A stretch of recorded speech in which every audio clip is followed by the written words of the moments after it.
Me disculpo, me disculpo por la pinta porque está hace mucho calor y se me olvidó completamente traer algo más formal. Disculpen. Eh,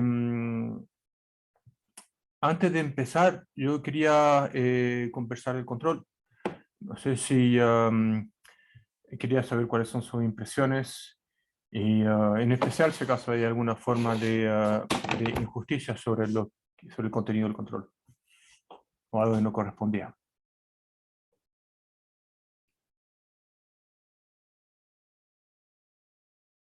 A mí me pasó que, no sé si el resto, pero en la P1A no me daba lo que decía el enunciado y estuve harto rato perdiendo mucho tiempo en ver por qué no me da. Mucho, mucho tiempo. Entonces no sabía si es que también era un error de enunciado o qué, pero la hice como 10 veces. ¿Y qué es lo que decía? A ver, déjame recuperar el control acá. No A me mí igual acuerdo me lo que pasó era. algo como lo mismo, básicamente. Em, Les quería advertir de que tengo un problema de sistema. Actualicé el Linux en mi laptop en la oficina y se está comportando rarísimo. Es posible que me caiga durante la clase, ¿ok? Y si es así, voy a tratar de volver. Pero déjenme recuperar acá el control.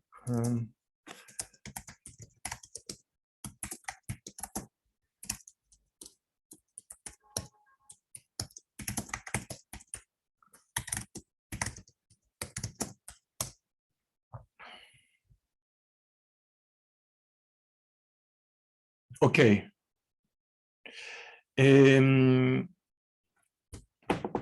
el problema uno es una adaptación del capítulo sobre atmósfera, o sea, el capítulo sobre la opacidad continua en realidad, del libro de von Vitense. Como el jueves antes del control les mostré ese libro y hablé justamente de eso, de la opacidad de H-, como con la idea de prepararlos para lo que venía. Y pensé que era una buena idea hacer un problema que sirviera para algo, en el sentido de que esto es un resultado importante sobre atmósfera, en la atmósfera solar. Si la primera parte no les dio, espero que igual siguieron con el resto. Es súper difícil para los profes calibrar un control. Eh, Porque puede ser trivial o puede ser imposible de hacer. Entonces, por ejemplo, en la primera versión del control yo tenía solamente dos problemas, el uno y el 2. Y el último momento agregué el tercero porque pensé que era demasiado fácil. Am, pero después me vino la duda, ¿qué pasa si en realidad no es nada fácil, en realidad es difícil? Y entonces por eso di un punto más, es decir, de que la prueba en total es sobre 8. Obviamente no hay notas son más de 7, pero era justamente para que si acaso se quedaron pegados alguna parte de la prueba pudiesen hacer otra. Entonces, en relación a lo que dice Vicente, lamento mucho lo que me cuenta y esos números, yo los saqué directo del libro de Von Vitense, los subí a material docente, así que lo pueden revisar ahí. Y lo más probable es que se haya equivocado al transformar unidades de CGS a MKS. Me tinca. ¿Tú sabes que ocupé todo el rato con las del enunciado que entregó usted? No sé si podríamos resolver como la parte A, así como rapidito.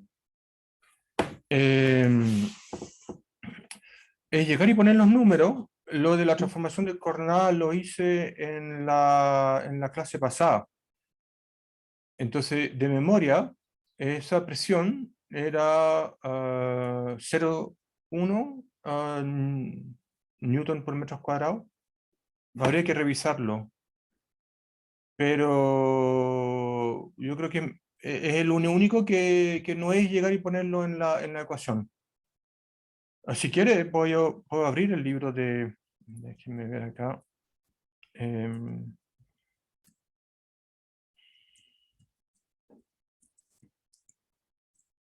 ok. Voy a compartir pantalla y vamos a ver esa parte. ¿Están ahí todavía? Sí, ¿Están ahí? Ah, ya, que lo que pasa es que se me cayó ahí el compo, así que espero que no se caiga completamente. A ver. ¡Oh! Se volvió loco. A ver.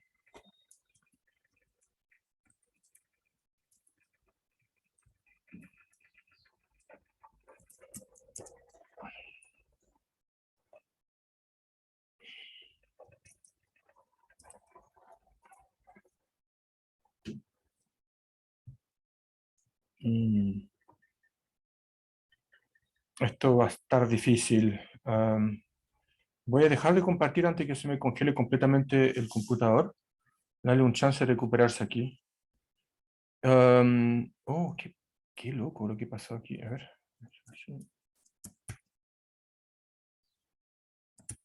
Ahí va. Ok, try again. Entonces, la parte de opacidad del continuo era como algo de por acá, creo.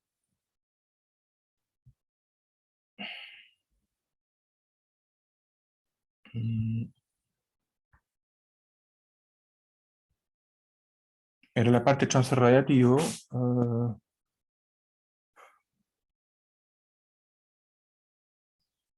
Mm,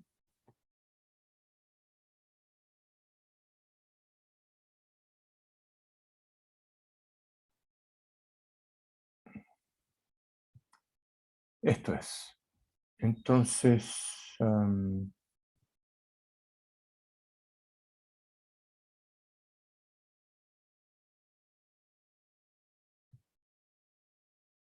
entonces acá está la ecuación de Saja tal como se la puse en la prueba. Y em, esto.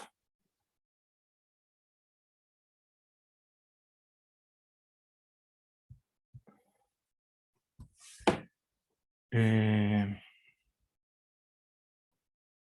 el grado de ionización de hidrógeno.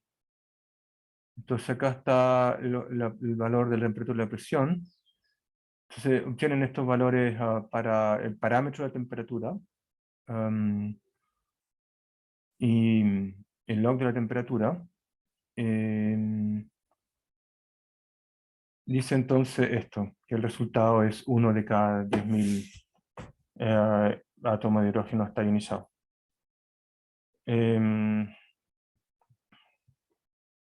no sé si yo creo, digamos eso, el resultado es conocido, yo creo que es correcto. Am, bueno, igual es posible que que el valor de la presión no sea exactamente el correcto, pero en todo caso, como yo le expliqué por mail, la idea es mostrar el trabajo y el aprendizaje que hicieron y si escribieron suficientemente, la nota debiera ser buena igual, aunque no puedan reproducir exactamente el valor numérico. Em, no sé si tienen algún otro comentario sobre el control.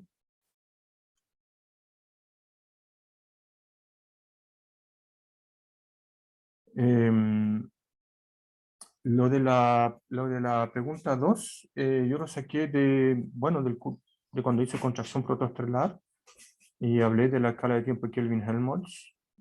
Eso era aproximadamente eso, que había que usar más las propiedades del cuerpo negro.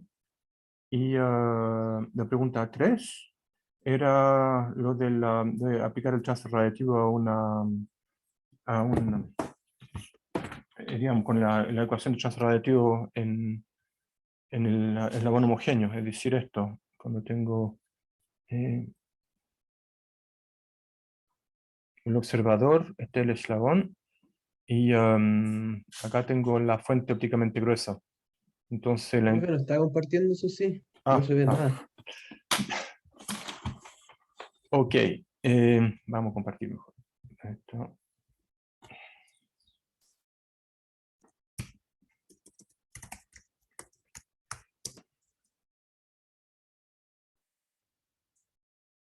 Mm, sí, también tengo otro problema.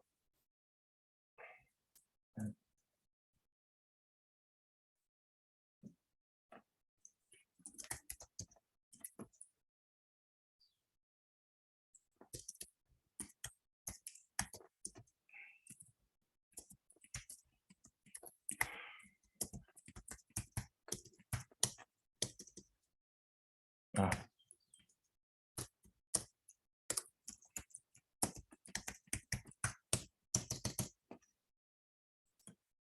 ok, y ahora sí puedo compartir.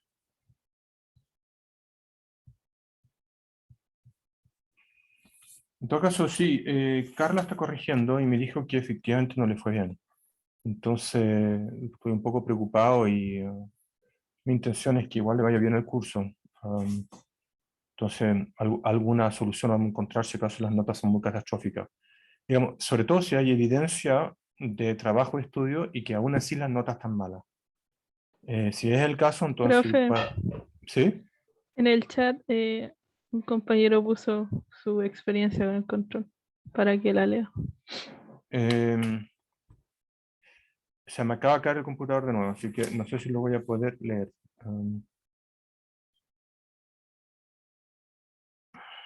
Vamos. Ya.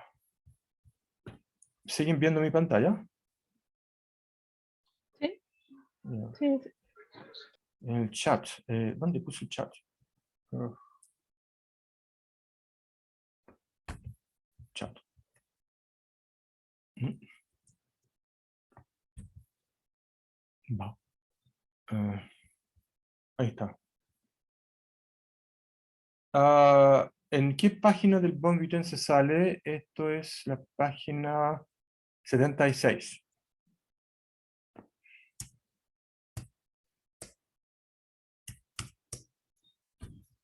Eh,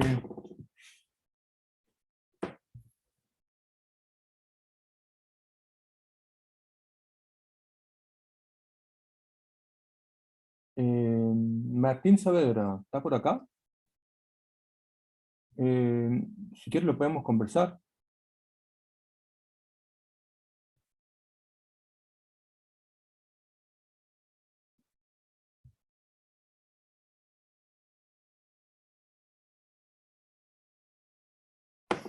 Ya, parece que de repente efectivamente le fue muy mal. Em, pero, pero yo no entiendo por qué lo encuentran brutal, porque, o sea, Tamara, usted hizo una pregunta sobre la ecuación de Saja. Lo vimos juntos, justamente eso motivó que yo mostrara cómo se hacía el cambio de unidades de CGS a MKS. Em, por lo tanto, en el fondo el problema uno era darle vuelta varias veces la ecuación de Saha y un cálculo de Boltzmann. Y tuvieron una ayudantía sobre Boltzmann, que no puse la fórmula de Boltzmann, pero eso tenían acceso a Internet. Entonces, no sé por qué, digamos, me consta que lo sintieron brutal, pero no entiendo por qué. Mm.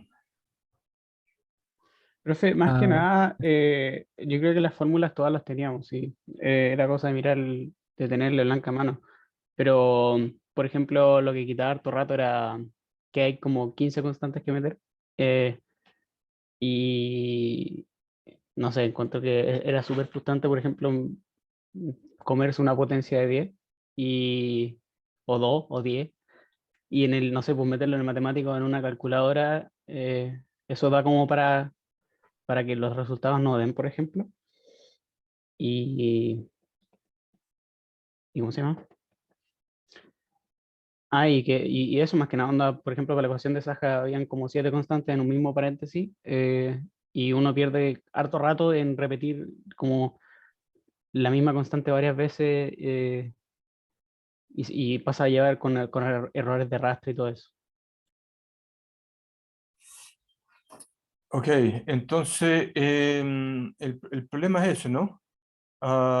De que es difícil escribir la fórmula en una calculadora. ¿Eso comprendí? O sea, porque yo no hago nunca eso. Y por eso también tuve el cuidado de darle el consejo de usar un programita Python antes de la prueba. Em, yo creo que es súper importante acostumbrarse a sacar números.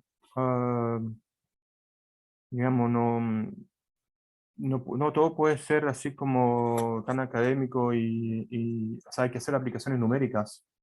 Y para eso lo que más recomiendo hacer es un programita en MATLAB o matemática o Python.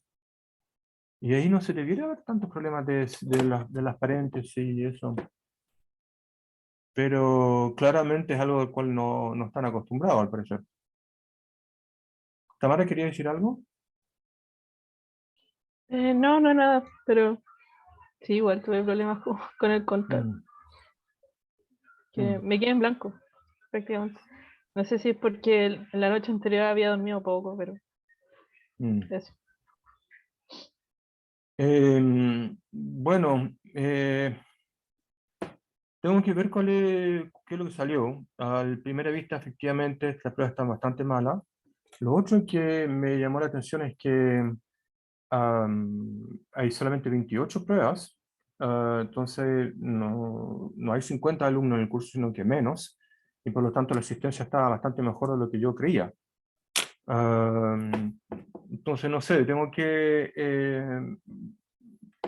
evaluar qué pasa, pues, digamos. Como le estaba explicando, es difícil calibrar la dificultad de un control. Yo creo que estos semestres online son aún más difíciles, y creo que también fue una pésima idea dilatar las entregas de las tareas. Creo que si hubiésemos forzado la entrega de las tareas antes, o quizás con menos tareas, pero o con entrega intermedia, por ejemplo, que la tarea uno se entregara en el momento que tiene que entregarse, etcétera, eh, quizás hubiésemos estado más conscientes de las dificultades que enfrentaban. Pero me sigue sorprendiendo porque, digamos, en la tarea había que hacer este tipo de cálculos. Entonces, ¿por qué en el momento del control no... O sea, en el fondo le estaba pidiendo de repetir el problema que conversamos con Tamara en la clase pasada antes del control, para el problema uno. Y como le decía, el problema 2 está en mis apuntes. Am, yo lo expliqué cuando vimos ese punto. Claro, cuando tiene 2 horas nomás, no es fácil encontrar la clase correspondiente e ir a ver lo que dije en ese momento. La gracia es tratar de recordarlo también. Pero el argumento es bien sencillo. Era la escala de Kelvin-Helmholtz aprox, digamos. Y el problema 3, quise empezar a explicarle lo que pensaba que podían hacer, que era esto, que es, entonces tengo que la intensidad observada es entonces el cuerpo negro caliente atenuado por la pantalla fría, Profe no más, está compartiendo. ya, disculpen,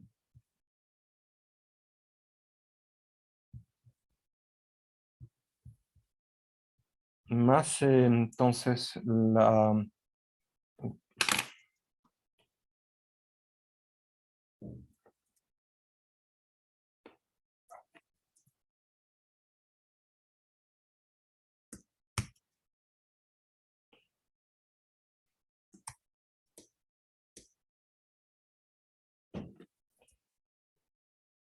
ok, más, ¿dónde está? Acá, más perdón, el cuerpo negro, eh, f- eh, perdón, este era el hot, este es frío, el cuerpo negro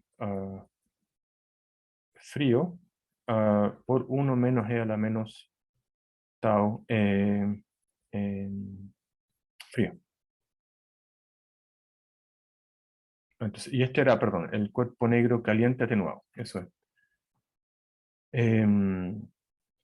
Esa entonces es la intensidad observada y em, si hago entonces un desarrollo en Taylor, porque la pantalla es ópticamente delgada, entonces E a la menos tau C es 1 menos tau C, y lo pongo acá arriba, y me da que la intensidad observada es Bennu caliente menos tau C por Bennu T caliente más el Bennu frío menos el Bennu frío menos tau C por el Bennu. A ver, eso es menos, entonces me voy a dar un más acá. Y entonces la intensidad observada es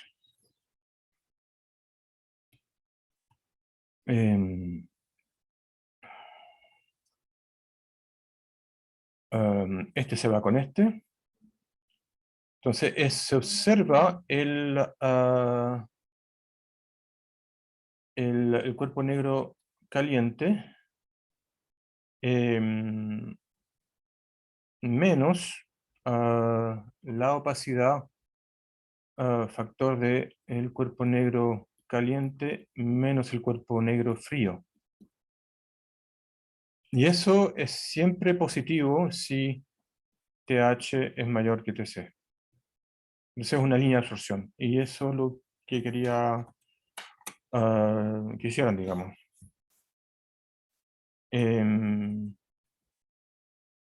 No sé, yo creo que vamos a ver el resultado. Yo voy a tratar de bueno, evaluar qué hacer si acaso la prueba está muy mala. Pero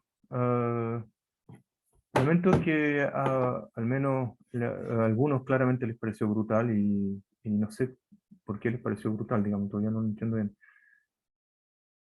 Si quieren decirlo ahora sería súper bueno, si no, bueno, también lo pueden decir en persona si les da vergüenza decirlo en público, digamos, en persona por mail.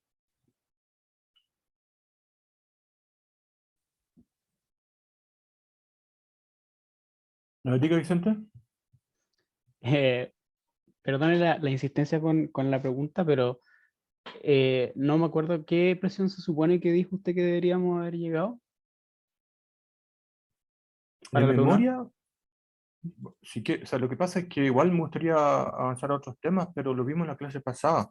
Les mostré cómo hacer ese truco de cambio de unidades y cómo está grabado, lo puede volver a ver ahí si quiere, pero básicamente cuando tengo una presión en dynes por centímetro a la menos 2, que es CGS, yo le quiero convertir a una presión en MKS. Entonces, el truco que yo uso para cambiar unidades es este.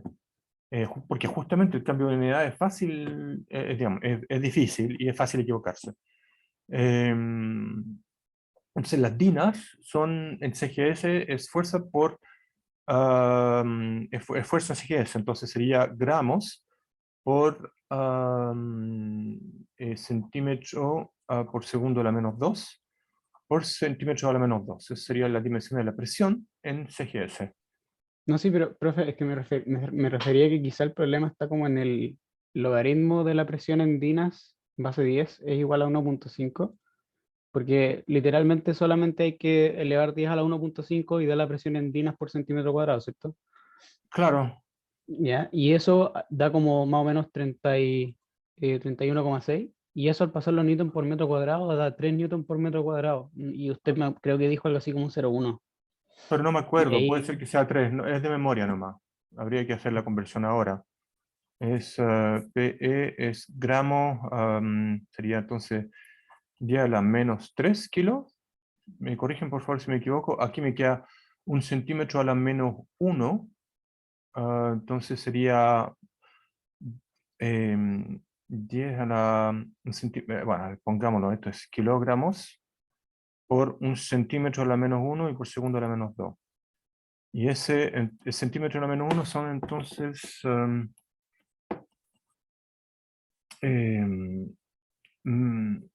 a la menos 2 a la menos 10 a la, 10 a la, perdón, 10 a la 2. Eso es newton por metro a la menos 2.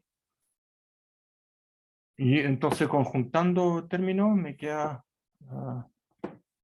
que Dividir por 10, ¿no? es un factor 10. Me queda un 10 a la menos 1 newton por el metro a la menos 2. Entonces, para tener la presión en newton por metro es factor 0,1. Sí. Claro, y con todo eso, creo que la mayoría de nosotros no llegó al 1 de cada día a la menos 4. Ya. Lo hice a propósito porque pensé que como lo había visto antes, o sea, un cambio de unidades, no pensé que sería tan terrible. Pero como les decía, es una dificultad que tenemos los profes en calibrar las pruebas, no es tan fácil, más encima a distancia. Es bien distinto el esquema que estamos hablando ahora. Normalmente las pruebas se hacen en una sala cerrada, en que no, digamos, no pueden salir, conversar, tienen 3 horas y están concentrados en eso. Es otro estilo. O sea, obviamente yo no puedo hacer una pregunta completamente académica porque llegaría a abrir el libro si es que lo hacen por su cuenta. Entonces tengo que encontrar una manera de hacer una pregunta que necesite trabajo personal y que, en el cual puedan ustedes usar toda la bibliografía correspondiente. No es fácil. Y además que me equivoco en la calibración. Entonces, parece que no estaba compartiendo de nuevo.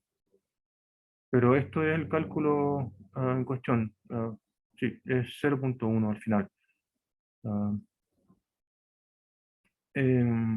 ok, si me permiten, me gustaría avanzar un poquito más con la materia y voy a, de todas maneras, bueno, evaluar qué pasa en función del resultado de la prueba.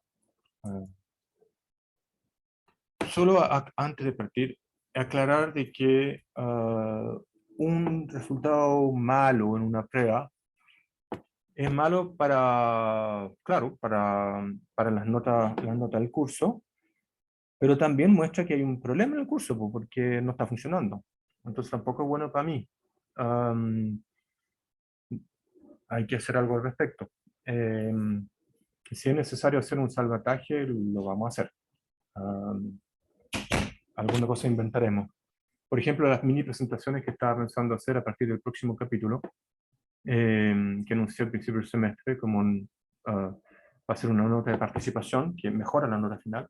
Esa podríamos usarla también para ayudar a las notas de los controles, por ejemplo, como una operación salvataje que habría que decidir por unanimidad, porque sería un cambio en la regla del juego. Pero eso lo vemos después cuando sea necesario realmente. Quiero ver qué pasó exactamente con el control. Entonces, si me permiten, voy a seguir ahora.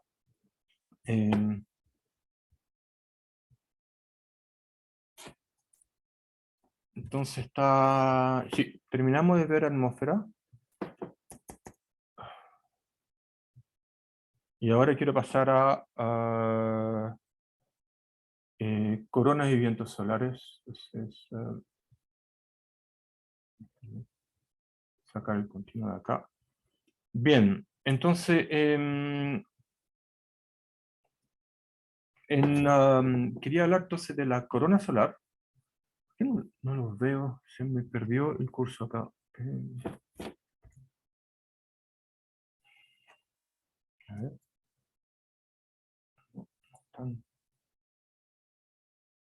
Qué raro. Esto es muy perturbante, no veo la ventanita de las cámaras. ¿Me escuchan? Si me pueden decir sí o no. Sí, profe, se Sí, escucha. profe. Ok, gracias. Entonces, en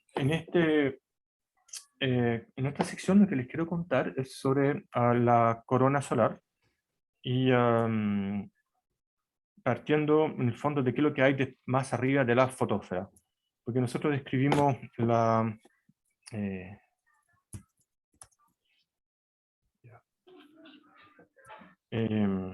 describimos entonces todo lo que había en el... Oh, de nuevo. Mi sistema está súper inestable.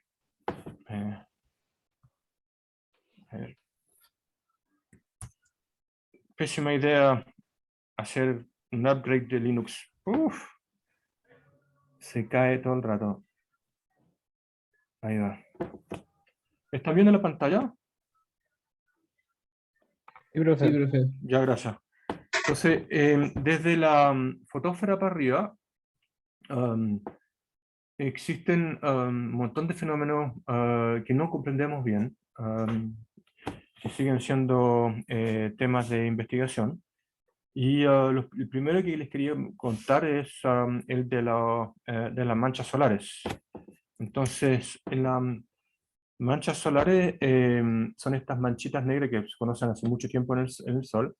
Esta imagen la encontré espectacular, fue observada con telescopio en Hawái, en el azul. ¿Y por qué se me cae todo el rato?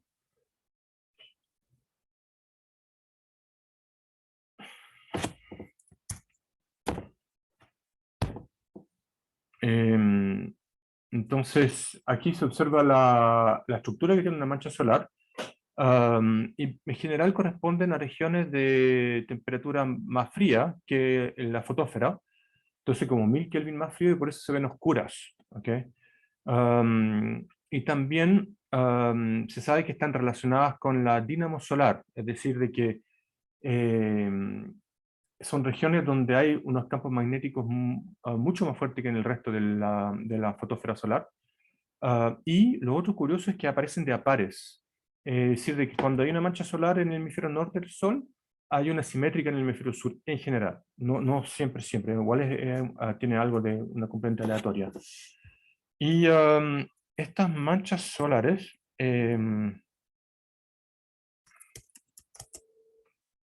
déjenme cambiar una cosita acá.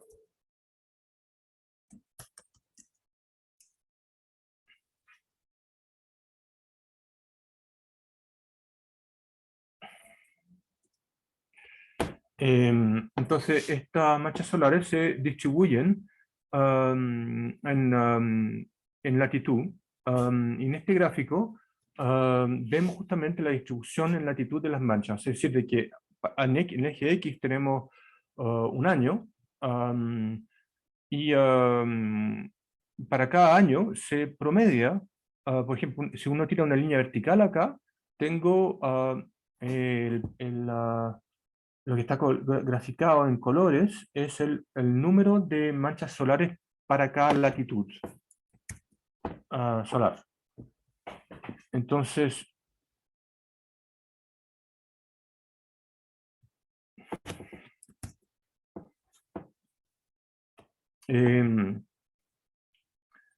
lo que es interesante notar es que se repite un padrón cada 11 años aproximadamente.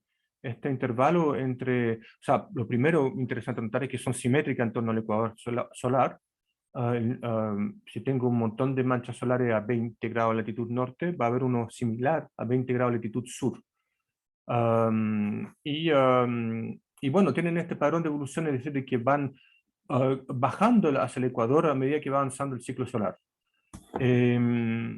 Y también lo que se grafica acá en el plot de abajo es entonces, en función del año, efectivamente desde el siglo XIX, cuánta área de la fotósfera ocupan las manchas solares. Y ustedes ven que entonces en alrededor de 1960 hubo un máximo solar. Hubieron unos mínimos solares históricamente. Por ejemplo, hay uno que se llama el mínimo de Maunder, que en los siglos XVII y XVIII, que condujeron a unas mini eras glaciales que coincidieron con unas mini eras glaciales en la Tierra.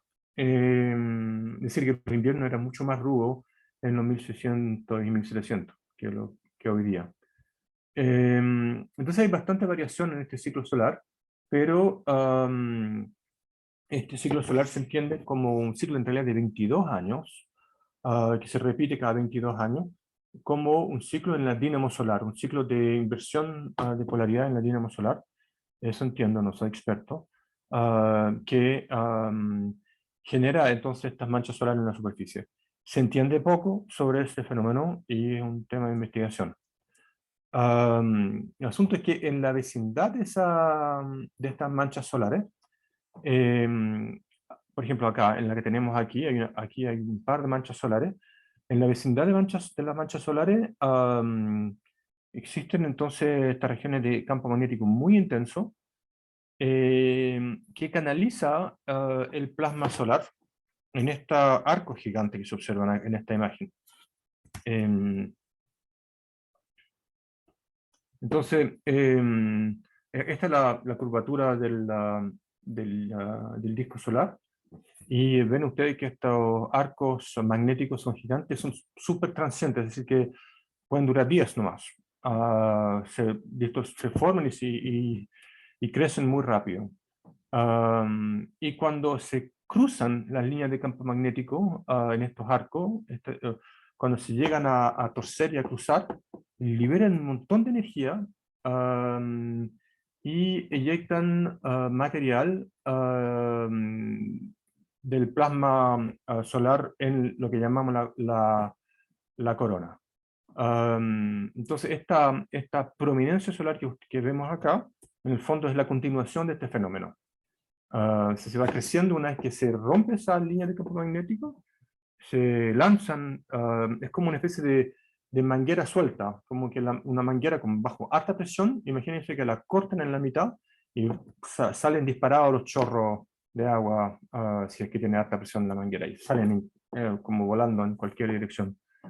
Así, entonces explicar también de que justo afuera de la fotósfera está la cromósfera, y la cromósfera es un poquito más fría que la fotósfera, por la atmósfera gris que nosotros vimos, es decir, de que a medida que nos vamos acercando a la superficie del Sol propiamente tal, o sea, es decir, cuando la profundidad óptica en el continuo es cero, ahí entonces la temperatura es inferior a la que hay en la profundidad óptica de 2/3, que es de donde emerge la radiación, el grueso de la radiación solar, que es la fotósfera.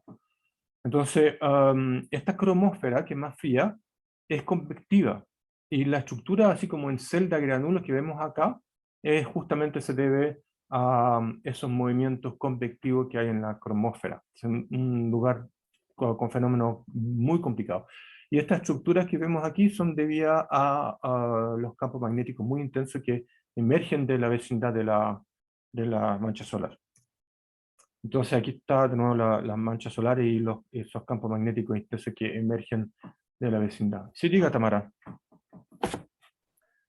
Profe, una consulta sobre esa eyección de masa. ¿Es porque la aceleración radiativa es más grande que la gravitacional? ¿O no? Súper buena pregunta, Tamara. La presión radiativa efectivamente juega un papel en los vientos estelares y en el viento solar, pero justo en el caso del viento solar y en estos fenómenos que estamos viendo aquí, es completamente despreciable. Pero no es así en otras estrellas.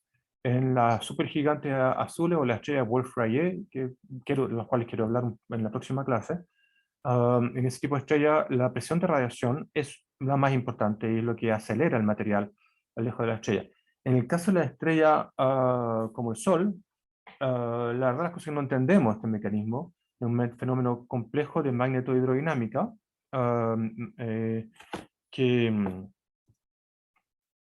que, bueno, sabemos que tiene que ver con el campo magnético, porque justo ocurren en regiones donde el campo magnético es muy intenso, pero el detalle, el mecanismo de cómo se acelera el material, no lo conocemos, y cómo finalmente se libera toda esta energía magnética en la corona. Es decir, lo que quiero decir es que esto, en lo que vemos de la cromósfera, toda esta estructura que en esta línea de iónica corresponde a un plasma más frío que la fotósfera y mucho más frío que el que hay un poquito más afuera, que es la corona. En la corona, estas protuberancias eyectan, bueno, estas protuberancias son las que alimentan la corona solar, de ahí viene el material de la corona, y también calientan la corona. Pero, ¿cómo? No se sabe, no se sabe. Entonces, el detalle o sea, hay ideas. Y de hecho, en el libro de Van Vitens, ahí hay un poco de física del plasma que describe estos fenómenos como, bueno, al menos una descripción fenomenológica. Decir que se calentaría por efecto Joule, básicamente, pero los detalles no, o sea, no se comprenden. No hay una teoría predictiva al respecto, es lo que quiero decir. El asunto es que en las coronas entonces son observables, son visibles desde bueno, en los eclipses solares, porque sí, perdón, la corona no la vemos normalmente porque el grueso de la corona, o sea, digamos, la luminosidad representa una millonésima del brillo del Sol. Entonces, en realidad, para observar la corona, bueno, hay que construir un instrumento para hacerlo que tapa el Sol, que se llama un coronógrafo. El coronógrafo, entonces yo les había hablado ya del coronógrafo, hoy en día lo usamos harto para observar exoplanetas, pero en los inicios, Bernard Liot lo concibió como un instrumento para poder observar la corona, el coronógrafo. Entonces, pero se puede observar con un coronógrafo, pero digamos, cotidianamente, en la experiencia humana se observan en los eclipses. Entonces, acá hay un ejemplo de corona en el eclipse de Putre, que tuve la oportunidad de ver en el año 94 en Putre.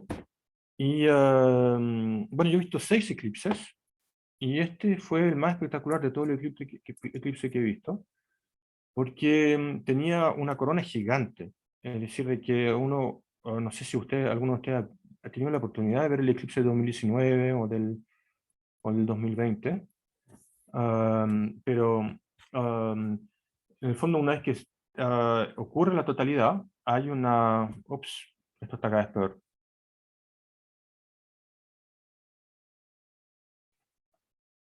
Eh,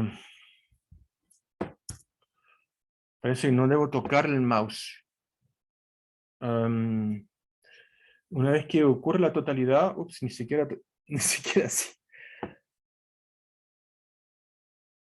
Eh,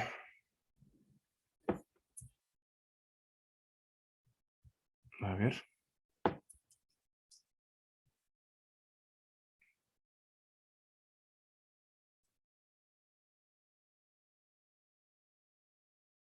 ¿Están todavía en línea? Sí, profe.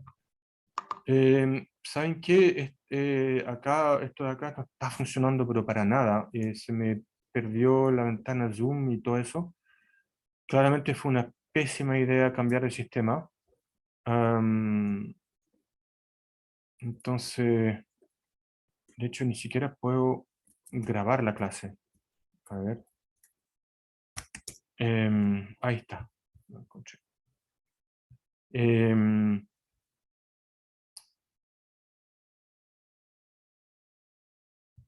Bueno, esto de acá se volvió loco. Me tienen que disculpar, vamos a dejar la clase de hoy hasta acá nomás. Para el jueves voy a seguir hablando de la corona y el viento solar, etc. No me funcionó. Creo que abandono. De hecho, ni siquiera se ve mi cámara ahora. No sé. Ahí está. Eso, disculpen por el imprevisto técnico, también eso me atrasó al principio, no, fue un desastre, pero el jueves lo arreglamos. Ok, y bueno, nuevamente por el control, no es mi intención dejar la crema, es posible que me haya equivocado en calibrarlo, así que ahí veremos cómo le fue exactamente y qué hacemos al respecto.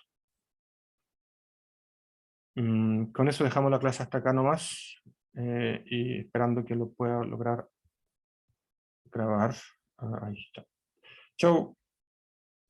Chao, profe, gracias. Chao, profe, gracias. Gracias a ustedes.